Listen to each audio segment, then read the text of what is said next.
Bom dia, de uns dias para cá, como é de costume, eu tô vindo aqui, fazia minhas orações, quem sabe dar uma palavra de ânimo para as pessoas. Então, já nesse sábado, nas primeiras introduções desse sábado, na leitura, então tá assim: as ondas da morte me cercavam, tragavam-me as torrentes infernais. Na minha angústia, chamei pelo Senhor do seu templo e ouviu a minha voz. Então, hoje, nós temos mais um espaço maior para meditar. Não sei se vocês perceberam de um vídeo que eu gravei, que eu falei do tempo, do relógio do tempo, e aquele que nós fixamos a hora para cada dia, o meio-dia, para almoçar, cada tarefa da vida. E paralelamente existe outro relógio aleatório, que é o tempo. Eu não sei se vocês perceberam que nós deixamos de viver um tempo de correria, de agitação, cada um procurando o seu caminho, e nós entramos no outro tempo, nesse tempo que eu falei. Então, não sei se vocês sabem que o tempo do nosso relógio habitual estava passando muito depressa e nós não estávamos percebendo. Não sei se vocês perceberam que os dias agora estão maior, a semana não passa. Entendeu? Esse tempo que faz com que nós voltamos para nós, e esse tempo ele é mais longo. Engraçado, né? Eu estou percebendo isso. Não é porque eu estou em casa, mas a gente percebe que esse tempo natural que Deus nos cria, esse é o tempo favorável, é o tempo normal que Ele dá para cada um. Nós estávamos fugindo desse tempo, agora então veio esse tempo para nós voltar a se situar nesse ritmo. Vamos supor que você estava andando a 150 km por hora, agora você está andando 70, então eu percebo que os dias são mais longos, as horas, aquela hora de oração, aquela hora de ação da nossa vida, em cada capítulo, ele tem uma duração maior, você reflete mais. Então, falando nisso, que de 2017, quando eu perdi uma esposa e um filho, então eu tinha esses dois mundos paralelos, mas eu dedicava pouco tempo nesse outro lado. A não ser quando eu chegava em casa, todo dia eu ia rezar minha oração, meu rosário, que eu sempre tinha prometido a Nossa Senhora. Então era o único tempo que eu tinha para fazer minha oração. Então eu vivia esse meu trabalho na empresa, trabalhava, de motorista, e sempre eu tinha 3 hobbies. Era a minha alegria. Era oração, trabalho e família. Essas 3 coisas eram meus 3 hobbies. Então, parecia que durante o dia que a gente estava fora, ou mais dias, a gente queria voltar para casa. Então, depois de um período mais de um ano, eu recebi uma notícia que as irmãs carmelitas estavam precisando de uma pessoa para fazer um serviço, que o seu Tadeu tinha ficado doente, a pessoa que faz a manutenção lá no Carmelo, e eu, como eu sou curioso de mexer em tudo quanto é coisa, eu fiz essa casa aqui, levei 37 anos para fazer essa casa, Claro que 4 anos eu levei para fazer essa parte de cima, mas a parte de baixo eu já tinha feito quatro modificações para ir melhorando, Então, comecei a entrar no outro mundo desconhecido que eu não vivia. Então, quando eu comecei a chegar lá, então quando eu bati na campainha, eu ouvi uma palavra: louvado seja nosso Senhor Jesus Cristo. Uma coisa nova para mim que eu não via diariamente. A gente para sempre seja louvado. Então, comecei a participar das missas, celebração diária, às vezes até ajudava na liturgia, alguma coisa, leitura, e comecei também a entrar dentro do Carmelo, porque sou uma pessoa de muita confiança para que seja requisitado. Então eu tive da comunidade, tive das pessoas uma referência, né? Por isso é que é bom a gente, né? Aquele apelido que eu disse para vocês. Então uma das coisas que eu logo percebi lá, que não havia tristeza lá dentro. Muito silêncio e alegria. Claro, tem algumas irmãs que refletem no seu rosto mais alegria, mas aquelas outras pessoas, a madre, a gente percebe que ela tem um controle, se ela também exerce controle sobre, entende? Não é que a pessoa que tem uma fisionomia mais fechada, que percebe que ela impõe regra. Isso não significa, se a pessoa encontrar uma pessoa muito sorridente, muito aberta, e aquela outra pessoa mais controlada, não significa que essa pessoa esteja fora de um padrão interno. Isso é só apenas, não é uma dominação, exercer não é uma autoridade também, é exercer uma liderança. Então, a gente percebe em cada irmã, cada uma que tem a sua tarefa, a gente toca um sino lá para chamar uma irmã. Então, uma das coisas que eu comecei a aprender isso, viver nesse mundo, lá tinha as horas de oração, eu comecei, durante a hora do dia, eu estava a escutar um canto. Então, na hora desses cantos, eu parava e sentia uma alegria quando eu via esses cantos litúrgicos, durante várias horas do dia, que uma coisa que eu não escutava. Então isso foi mudando minha forma de vida, esse outra pessoa, porque eu sempre sabia que eu tinha uma coisa dentro de mim que não era minha, que foi dado para mim e que ele exercia um certo controle sobre mim, mas o meu corpo queria uma coisa, ela queria outra. Então eu estava meio confuso às vezes, sem saber o que era isso que estava em mim. É uma coisa aleatória que você não manda. Então lá no Carmelo eu comecei a descobrir isso. E através da oração de uma maior intensidade, eu comecei a perceber que essa alma, esse espírito divino, que ele, no batismo que a gente recebe, que ele vem, tá certo, o nosso corpo é ungido, porque tem que ter um corpo para fazer o sinal visível, para você situar quem é quem. Mas na verdade, a nossa alma, o Espírito Santo é quem santifica a nossa alma no nosso corpo. Então, muitas pessoas confundem isso.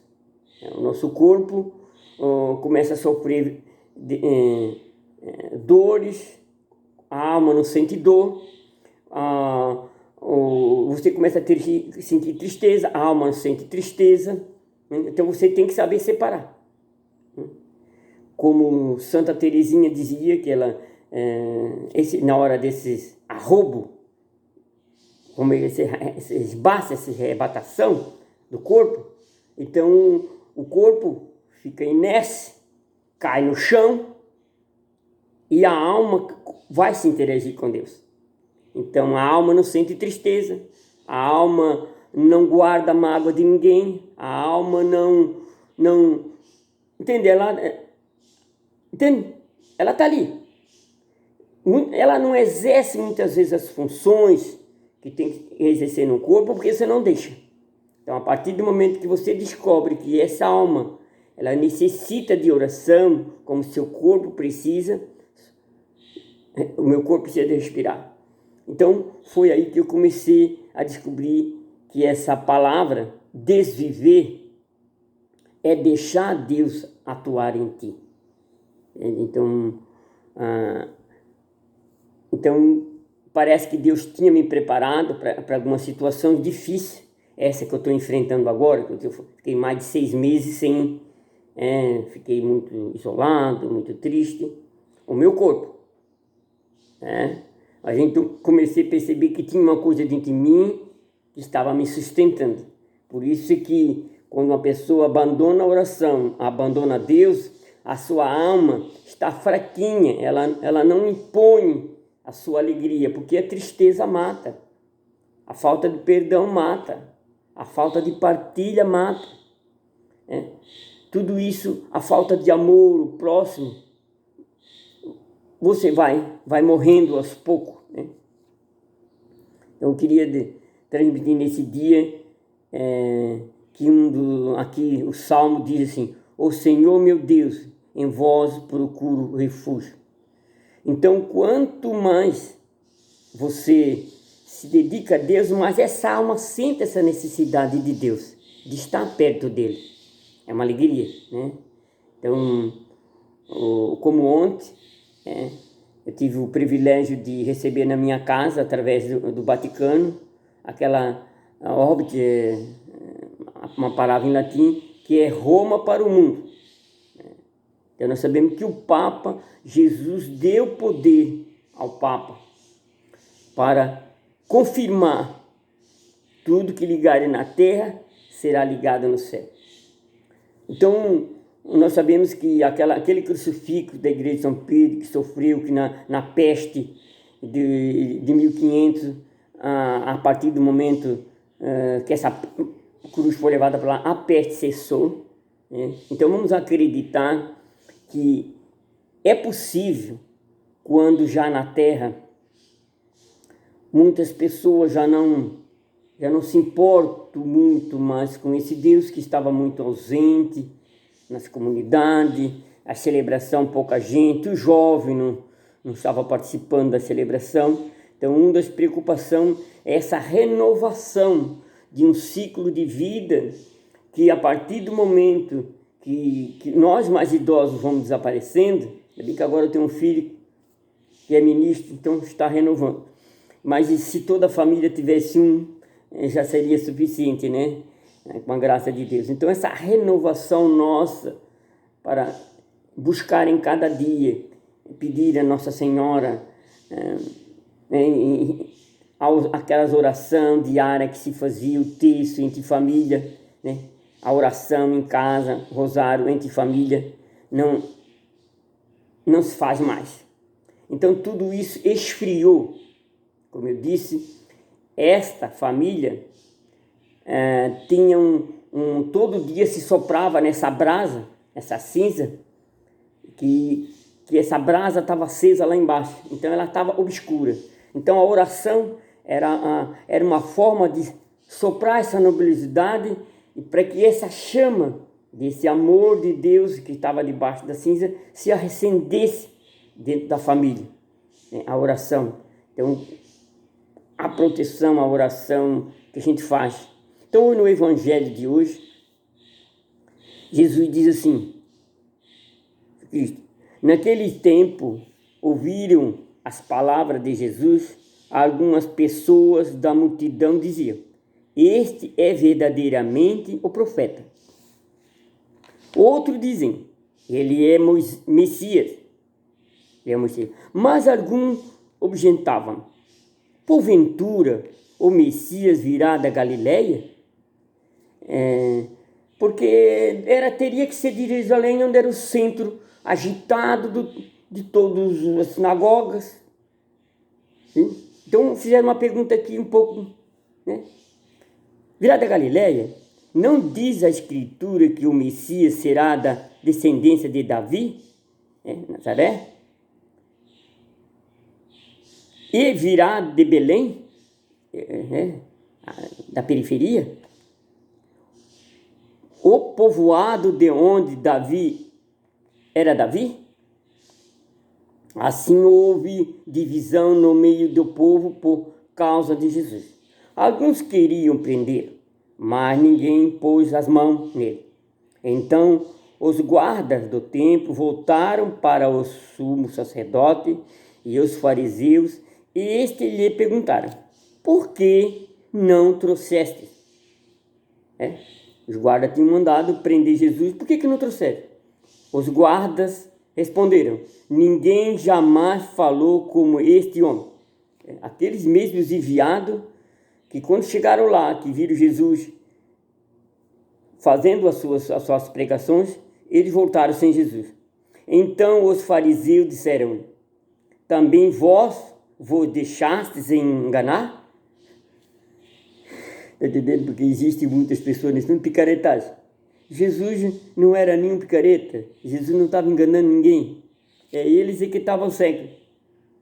Vocês também deixaram nos enganar? Será que as pessoas no mundo de hoje deixam se enganar, dizendo que Jesus é um desordeiro, engana as pessoas, um manipulador, né? Por acaso alguns dos chefes ou dos fariseus acreditou neles? Ele está dizendo que, aqui já diz bem claro, que nenhum chefe do doutor da lei acreditou em Jesus. Tá vendo? Mas essa gente que não conhece a lei é maldito. Entendendo? Ai, meu Deus do céu. A lei estava nas portas já de ser banida. Porque a lei, dente por dente, olho por olho, estava sendo aplicada para uma maioria de uma elite. E esse povo, diz esse, mas essa gente que não conhece a lei é maldito. O povo não conhecia a lei, o povo conhecia o amor, e eles conheciam a lei. E eles disseram que o povo que estava seguindo Jesus era maldito. Nicodemos, porém, um dos fariseus, aquele que tinha encontrado com Jesus anteriormente, disse: será que a nossa lei julga alguém antes de ouvir e saber o que ele fez? Esse Nicodemos é um dos chefes, mas ele não deixou se contaminar, né? Eles responderam: também tu és Galileu, porventura vai escutar e verás que da Galileia não surge o profeta. Cada um voltou para casa, palavra do Senhor. Então essa desclassificação dessa lei da ordem original, da qual Deus tinha pregado o povo lá, as tábuas da lei, primeiro amar a Deus sobre todas as coisas, o próximo a si mesmo, guardar honrar pai e mãe, enfim, aquelas 10 mandamentos. Então tudo isso trouxe para nós uma consciência de que é preciso você alimentar a sua alma com oração. Não deixa que a rotina, o isolamento nesse tempo ofusque a esperança sua. Mantenha a alegria, não fique triste, alegre-se, que o Senhor ressuscitou. Então, algumas passagens, nem falando já antecipando, mais para frente. Então, diz assim que quando as mulheres chegaram lá no túmulo, a pedra tinha sido removida, entraram, mas não encontraram o corpo do Senhor Jesus. Não sabiam elas o que pensar, quando apareceram em frente deles 2 personagens, com estas resplandecentes, como estivessem amedrontadas, voltaram o rosto para o chão. Disseram-lhe: por que buscais entre os mortos aquele que está vivo? Passou-se um período, a noite passou em silêncio. Aquele silêncio que depois daquele rebuliço da morte de Jesus, todo o silêncio daquela noite, todo mundo foi para casa. Dos personagens dos primeiros dias não se sabe nada. Agora nós tivemos as ruas vazias, aconteceu alguma coisa. Por que as ruas estão vazias, os mercados, o que aconteceu? Isso nunca se viu. Uma cena que aconteceu há 2000 anos atrás, lá na morte de Jesus, está acontecendo agora, uma coisa estranha. Todos desapareceram das ruas, está dizendo aqui. Todos saíram do cenário, mas parecem novas mensagens. São as mulheres Olha uma esperança que nasce aqui, aquele povo que estava coado, que mataram Jesus. Olha o que aparece. Talvez não tenha esperança, mas seu coração está cheio de carinho por Jesus. Esse fogo que queima dentro de nós, elas acreditavam, né? E vamos acreditar também. Não sabem expressar esse carinho de outra maneira, senão aproximando-se do túmulo. Era a única coisa que eles tinham. Jesus tinha morrido, então elas tinham esse amor ardente. Então a única forma de elas afagar a sua dor era aproximar do túmulo.